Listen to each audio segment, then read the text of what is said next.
Oh, can I have the, oh, you are recording, great. Did you know that happiness is one of the hottest topics to study in the field of psychology? According to the latest research, only 10% of our happiness is based on our life circumstance.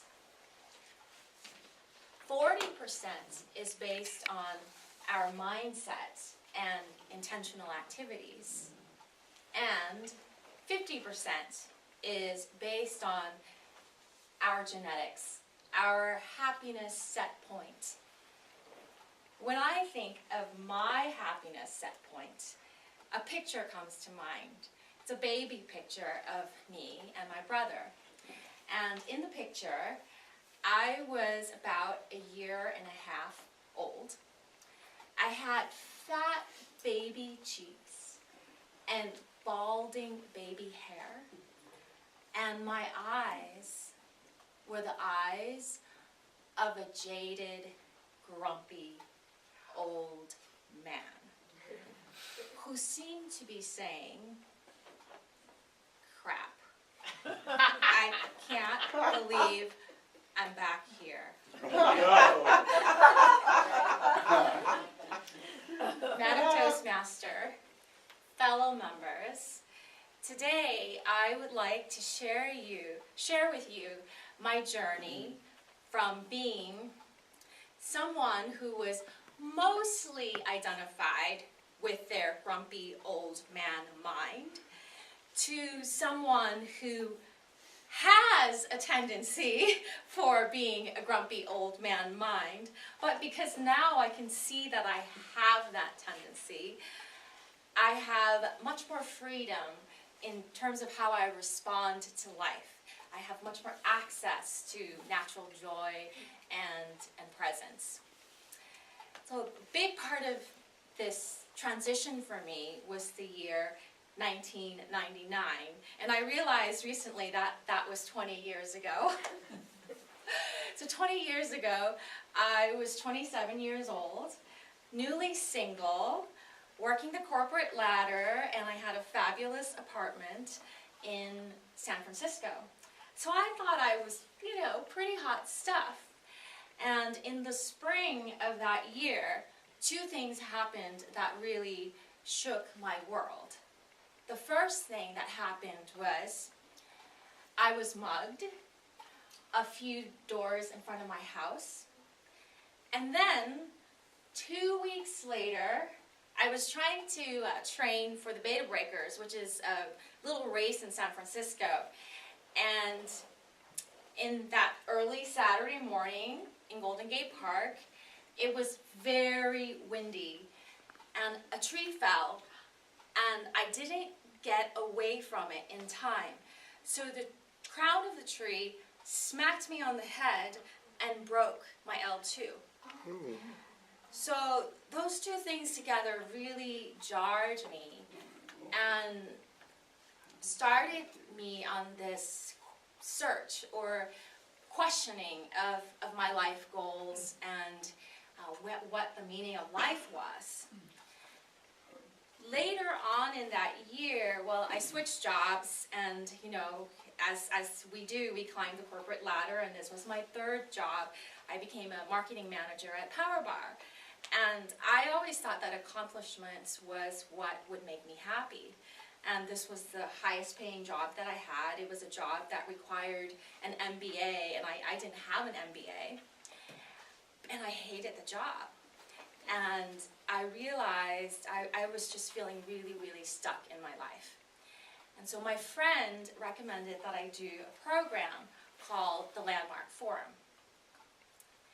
Now, the Landmark Forum is it's an intense 3-day self-help seminar, and they teach you certain concepts in which to analyze yourself and to analyze your life. But the thing that's powerful about them is they also make you implement it. So within the breaks in the forum, they make you go and call people and apologize and all of this. one of the first things that, concepts or distinctions that they taught me was what a racket is. So a racket is a common complaint that we have, and then they teach us, you know, what we get out of it. That's why we do it. And then they also teach us that there's a cost to it. So anyways, people were having breakthroughs left and right and coming up and sharing about them. And even though I figured out what my racket was, which is nobody understands me, I didn't feel like I was getting a lot out of the forum. I was worried, like, oh my God, it's already the second day and I spent $500, you know, my grumpy old man mind. And the thing that saved me was the leader. Before every break, the leader would ask, where are you in this experience? Are you up high? And then there would be a group of people who are like, yeah, I'm having a great time. And then she would say, are you down low? And then there would be some that would wave their hand and say, yeah, I'm having a crappy time. And then she would also say, are you somewhere in between? And that was me. I was the tepid one in between. But the big distinction was that after that she would say, and what does it mean? It doesn't mean anything. You don't have to make it mean anything. Just be with it. And so I would just apply that after every break, and so I stayed open to the process of the forum. And then in the second night, when I was home by myself in my apartment and reading my journal, it was like this veil lifted. I applied that not making a meaning about my life. Like, I just dropped all of my stories and all of my judgments. And in that moment, it was like I took a drug. Everything in my room just became more vibrant and alive. All the colors became deeper and richer. And there was this incredible sense of pulsation that was inherent in everything.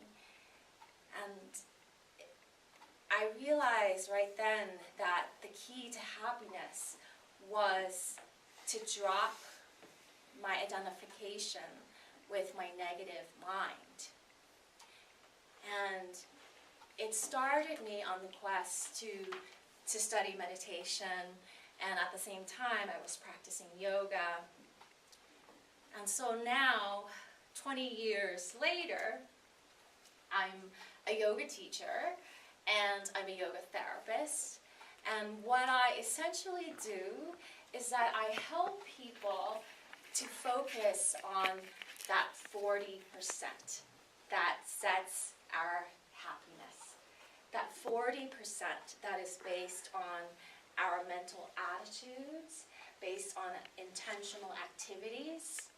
For example, in the Yoga Sutras, one of the practices that is recommended by Patanjali, the sutras were written about 1400 years ago.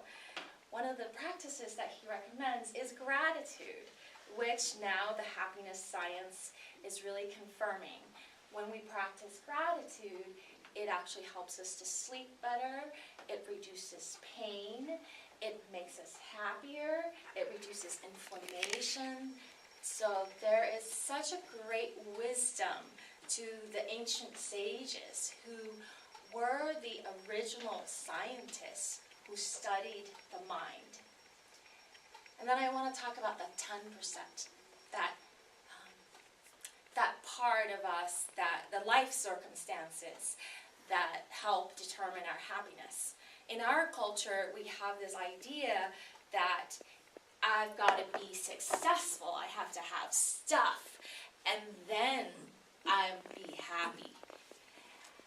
The science is now actually showing that it's the happier people that become more successful.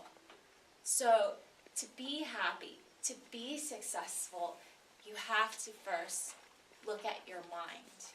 You have to become aware of your negative patterns and to also have an experience of the greater aspect of your consciousness, that witness conscious, that presence that is inherent in the essence of all of us.